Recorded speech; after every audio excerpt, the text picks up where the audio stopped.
Suatu saat Khalifah Umar bin Abdul Aziz berkirim surat kepada seorang ulama, Hasan al-Basri. Beliau Umar bin Abdul Aziz meminta nasihat kepada Hasan al-Basri, memberikan sebuah permohonan nasihat kepada Hasan al-Basri. Dikatakan oleh Umar bin Abdul Aziz, ijma'li bi'ijaz baina amrai dunya wal akhirah. Mohon himpunkanlah untukku dengan ringkas antara urusan dunia dan akhirat. Maka Hasan al-Basri memberikan jawaban, sebuah surat nasihat yang sangat berharga, yang panjang lebar. Di antara kutipan nasihat Hasan al-Basri kepada Khalifah Umar bin Abdul Aziz adalah, innamad dunya hulmun. Sesungguhnya dunia itu hanyalah mimpi. Wal akhiratu yaqdah. Dan akhirat itu adalah nyata.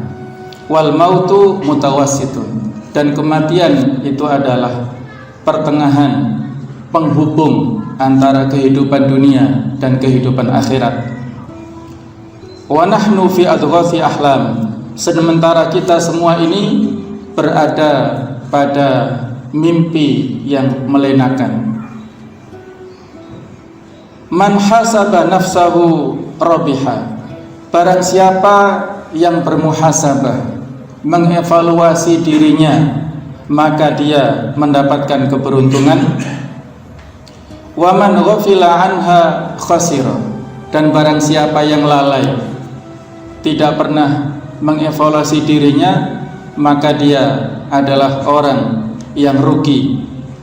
Wa man nadhara fil awaqibi naja. Barang siapa yang selalu memperhatikan dampak-dampak, akibat-akibat dari perbuatannya, maka dia adalah orang yang selamat. Wa man ata'a hawahu dhalla.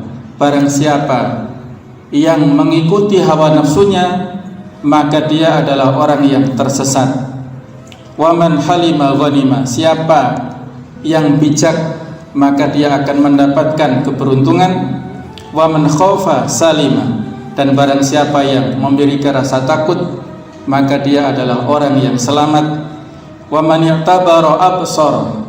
Barang siapa yang mampu untuk mengambil pelajaran dalam hidup, maka dia adalah orang yang bisa melihat.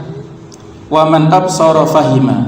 Barang siapa yang bisa melihat, yang bisa mencerna, yang mengambil pelajaran, maka dia akan bisa memiliki pemahaman. Wa man fahima alima. Siapa yang memiliki pemahaman, maka dia memiliki ilmu. Wa man alima amila. Dan barang siapa yang berilmu, maka dia bisa beramal dengan baik.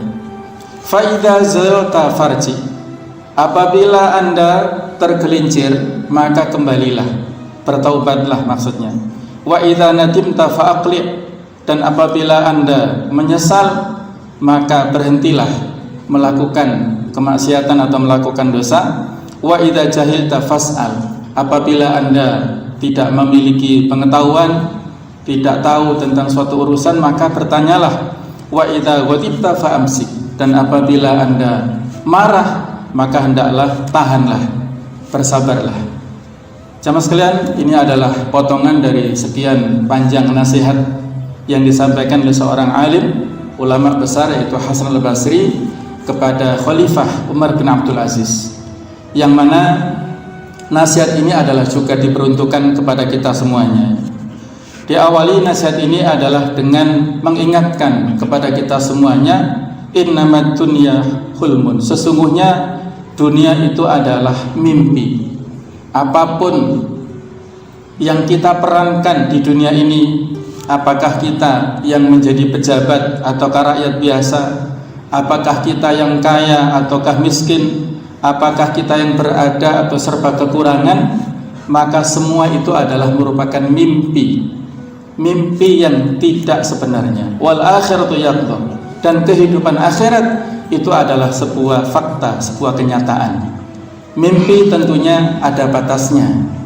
Wal mautu mutawassitun. Kematian itulah yang membatasi, yang mengantarkan kita kepada kehidupan yang sejati, yaitu akhirat.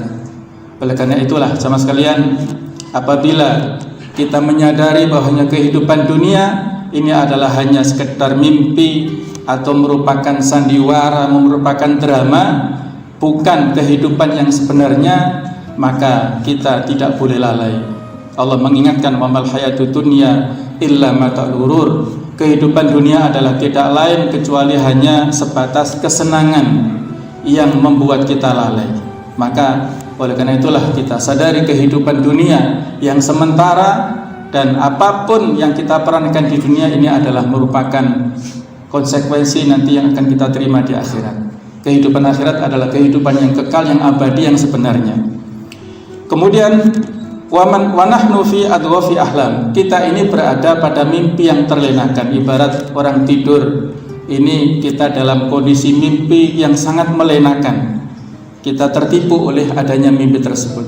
Maka kewajiban kita adalah man hasaba nafsahu rabiha. Orang yang bisa mengevaluasi dirinya, senantiasa bermuhasabah, terus mengevaluasi dirinya. Kata Umar bin Khattab, hasibu anfusakum qabla an tuhasabu.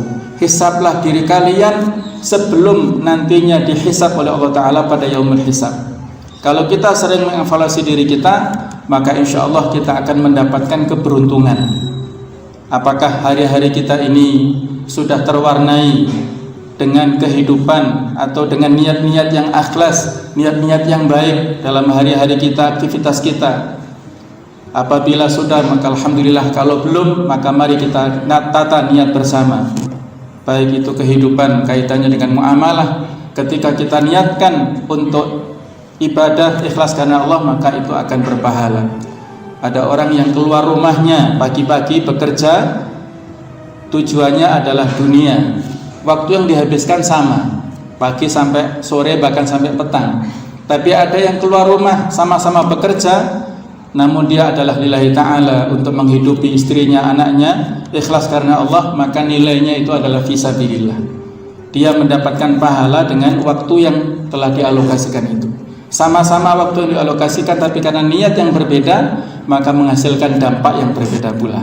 Mari kita evaluasi bersama setiap waktu, setiap saat. Wa man wafila anha khasira. Orang yang lalai dari bermuhasabah, maka dia nantinya akan mendapatkan kerugian.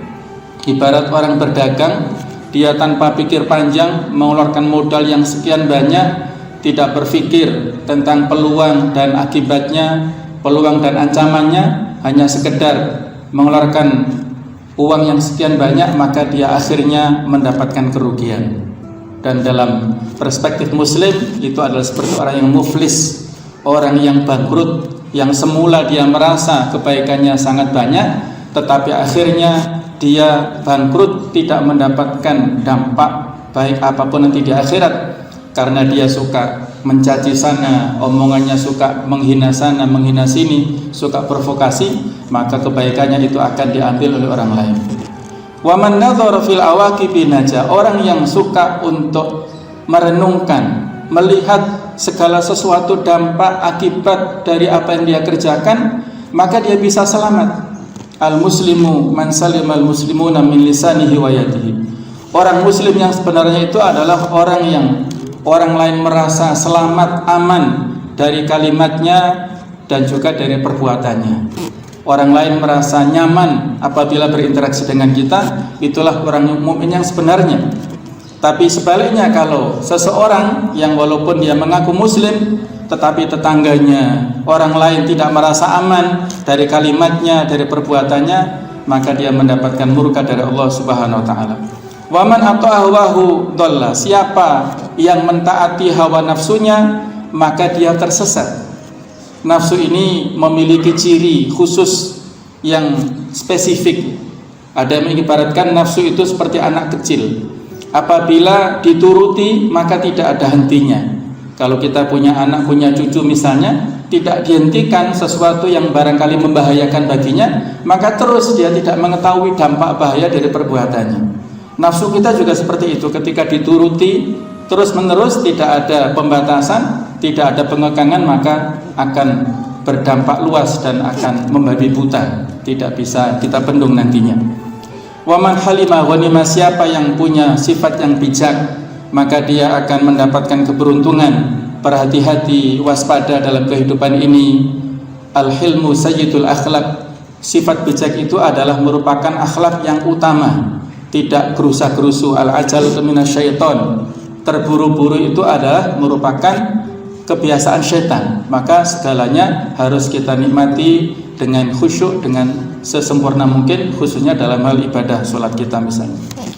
Waman khofa salima, siapa yang memiliki rasa takut maka dia selamat dalam kehidupan ini. Waman itabara absara, siapa yang mampu mengambil pelajaran dalam kehidupan ini maka dia bisa memiliki basirah, memiliki mata hati yang tajam, memiliki ilmu dan keyakinan yang mampu membedakan antara hak dan batil. Waman absara fahima, siapa yang memiliki basirah, mampu memiliki penglihatan yang tajam tersebut, maka dia memiliki pemahaman yang baik. Waman fahima alima, siapa yang memiliki pemahaman yang baik, dia memiliki ilmu, memiliki pengetahuan yang baik. Waman alima amila, siapa yang memiliki ilmu maka dia bisa beramal dengan tepat.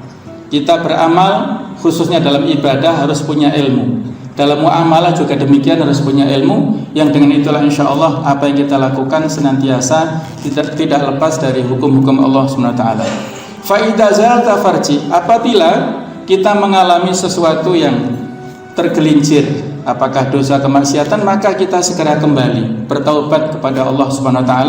Wa idza nadimta fa aqli, apabila kita menyesal karena kita tahu perbuatan dosa itu harus kita sadari kesalahannya, dosanya, kemudian kita sesali dan kita berjanji tidak mengulangi lagi, maka kita berhenti dari kebiasaan tersebut. Wa idza jahilta fas'al, kalau kita tidak punya ilmu maka bertanyalah. Fas'alu ahla dzikri in kuntum la ta'lamun, bertanyalah kepada orang yang berilmu apabila kalian tidak memilikinya. Wa idza ghadiba fa amsik, apabila engkau marah maka hendaklah ditahan. Ketika kita marah dalam kondisi bicara maka lebih baik kita diam. Apabila kita marah dalam kondisi berdiri maka sebaiknya kita duduk, kalau tidak bisa maka berbaring. Kalau kita marah maka sebaiknya kita berwudu dan begitu pula seterusnya. Sama sekalian rahimakumullah, pelajaran yang lain bisa kita ambil di sini adalah betapa ada interaksi yang akrab antara umarok dan ulama, antara pemimpin dan para ulama, antara orang yang diberikan amanah kekuasaan dengan orang-orang yang memiliki keilmuan. Imam Ghazali memberikan pesan bahwasanya harusnya hubungan antara pemimpin dan ulama itu adalah seperti hubungan murid dan gurunya. Karena pemimpin ketika mengendalikan masyarakat itu harus memiliki pengetahuan, mengetahui hukum-hukumnya, dan yang tahu tentang hukum itu adalah para ulama. Sehingga para pemimpin harus bertanya kepada para ulama seperti murid bertanya kepada gurunya.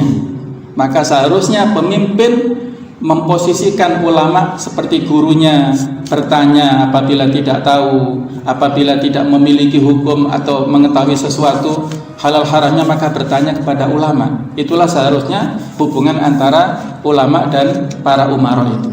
Kemudian di pesan yang lain Imam Ghazali juga memberikan sebuah kalimat yang bagus, wal mulku watinu ya umani, antara kekuasaan dan agama itu masing-masing saling terkait, keduanya saling terikat.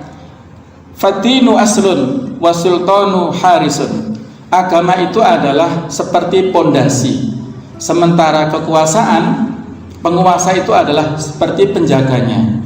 Wa ma la aslalahu famahdumun, sesuatu yang tidak ada pondasinya maka akan runtuh, akan hancur. Wa ma la harisalahu fadha'i, sesuatu yang tidak ada penjaganya maka akan hilang.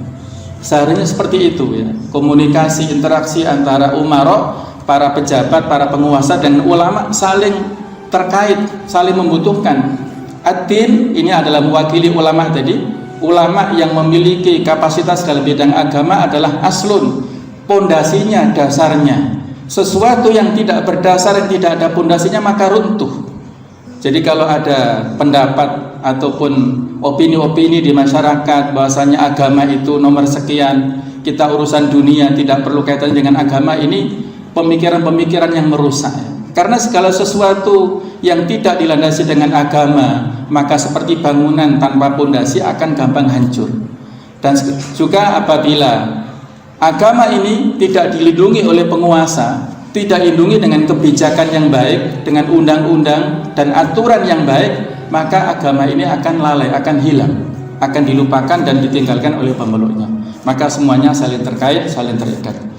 Mudah-mudahan yang sedikit ini bisa memberikan pencerahan kepada kita semuanya, dan mudah-mudahan kita bisa istiqomah dalam kebenaran, dalam kebaikan, kita dan keluarga kita senantiasa dilindungi Allah Subhanahu wa taala. Barakallahu li wa lakum fil Qur'anil Karim wa nafa'ani wa iyyakum bima fihi minat tilawati wal tahkim wa taqabbala minni wa minkum tilawatahu innahu was-sami'ul 'alim.